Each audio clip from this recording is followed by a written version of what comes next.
On the outskirts of Antipolo, Philippines, and situated in the verdant mountains near the Marikina watershed, is a rural farming community called Kalawis. It's home to Tulungan sa Kabuhayan ng Kalawis, a nonprofit organization whose mission is to protect the environment and support local livelihoods.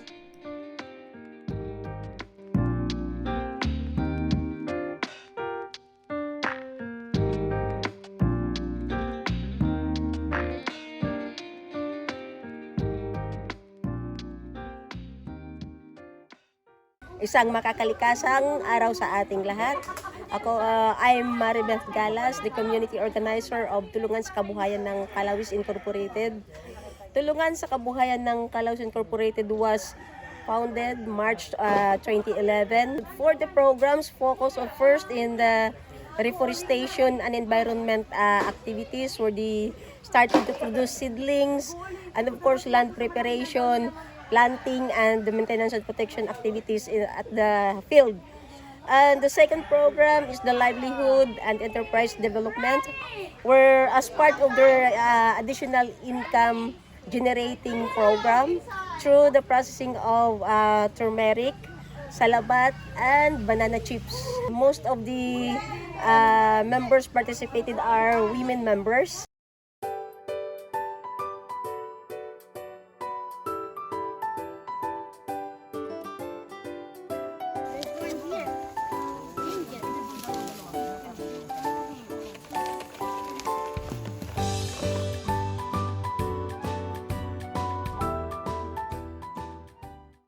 Yung nagiging impact nito sa members, kumikita kahit paano, nagkakaroon ng konting income.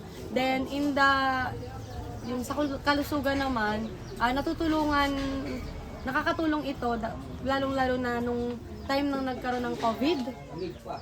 Yung mga miyembro ay pinagbibigyan ng organization ng mga salabati. So yun kasi 'di ba, uso yung sakit noon, mga obosipon and yung trangkaso. Isa yan, nakakatulong, malaki ang tulong nito sa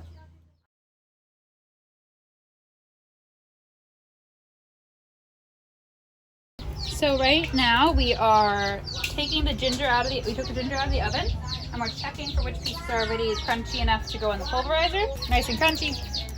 And then this bucket will go in the pulverizer.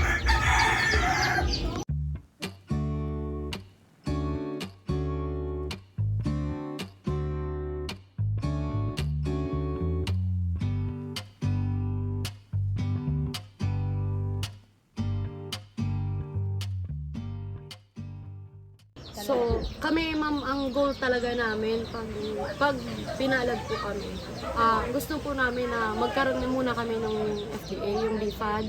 So, para pagdating po na ma-approve na kami at meron na kaming ganon, pwede na po kami makipag-compete sa market, sa iba't ibang supermarkets pwede kami maglagay. So, pag nangyari po yun, magkakaroon ng sustainable nakita po yung mga miyembro namin. Then, pwede rin po kaming, kahit hindi namin miyembro, pwede na kami mag-empower. Pwede na kaming kumuha ng mga trabahador sa komunidad para makatulong din po sa kanila.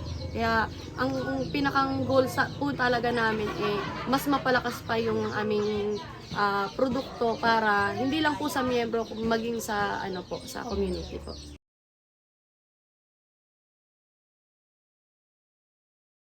Opo. Yung rehistro sa BIPAD po, ma'am.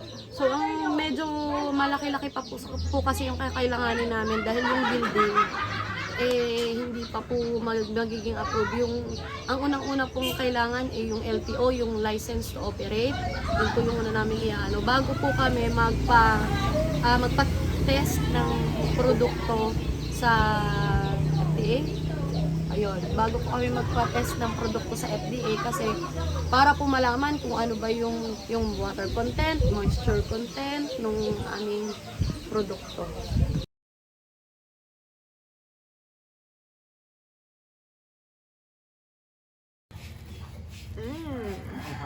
Masarap! Tsaa!